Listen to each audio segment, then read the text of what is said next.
નમસ્કાર, જોહાર, જય આદિવાસી. પ્રકૃતિની જય.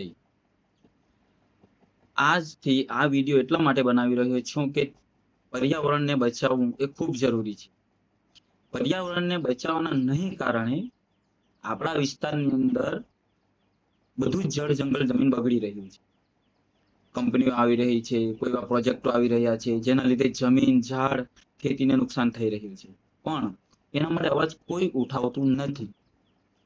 હવે પર્યાવરણના લીધે આપણા એક ગામ કે એક શહેર કે એક રાજ્ય કે એક દેશમાં નહીં, તમામ આખી દુનિયાની અંદર ખરાબ પરિસ્થિતિઓ ચાલુ થઈ ગઈ છે. અવારનવાર નવા નવા જાતના વાવાઝોડા આવે છે અને આ સરકાર એવા એવા નામ આપે છે કે આપણને ખબર નથી પડતી. પણ આ સમસ્યાનો એક જ ઉકેલ છે કે પર્યાવરણ બચાવો, જળ જંગલ જમીન બચાવો, શુદ્ધ રાખો. બસ એક જ એનો ઉપાય છે, પણ એ કોઈ નથી કરતું. હવે આ વિડીયો દ્વારા હું તમને એ જાણ કરવા માંગુ છું કે હું ગામ ગણદેવામાં રહું છું.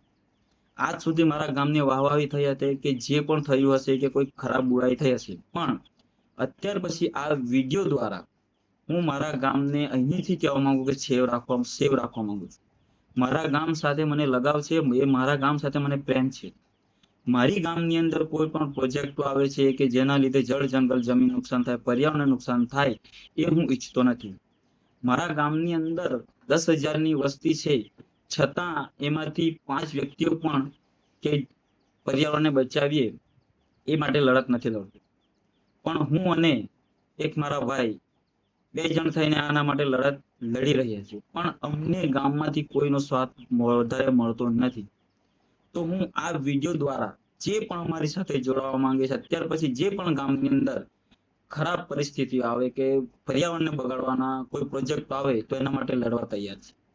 પણ એની સામે અમારી સાથે કેટલા જોડાવા માંગે છે, જે પણ જોડાવા માંગે છે અમારી સાથે કોમેન્ટ કરે, અમારી સાથે જોડાય, પોતાનું વ્યક્તિત્વ રજૂ કરે અને દિલથી જોડાય, ત્યારે જ આપણા ગામડા બચશે, શહેરો બચશે, દેશ બચશે અને આપણા બાળકોને એક સુનહેરું ભવિષ્ય મળશે.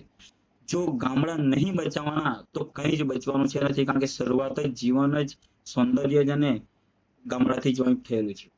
તો આ વિડીયો દ્વારા હું તમામ લોકોને કહેવા માંગુ છું કે અમારી સાથે જોડાવો અને ગામ અને ગામડા બચાવો, પર્યાવરણ બચાવો.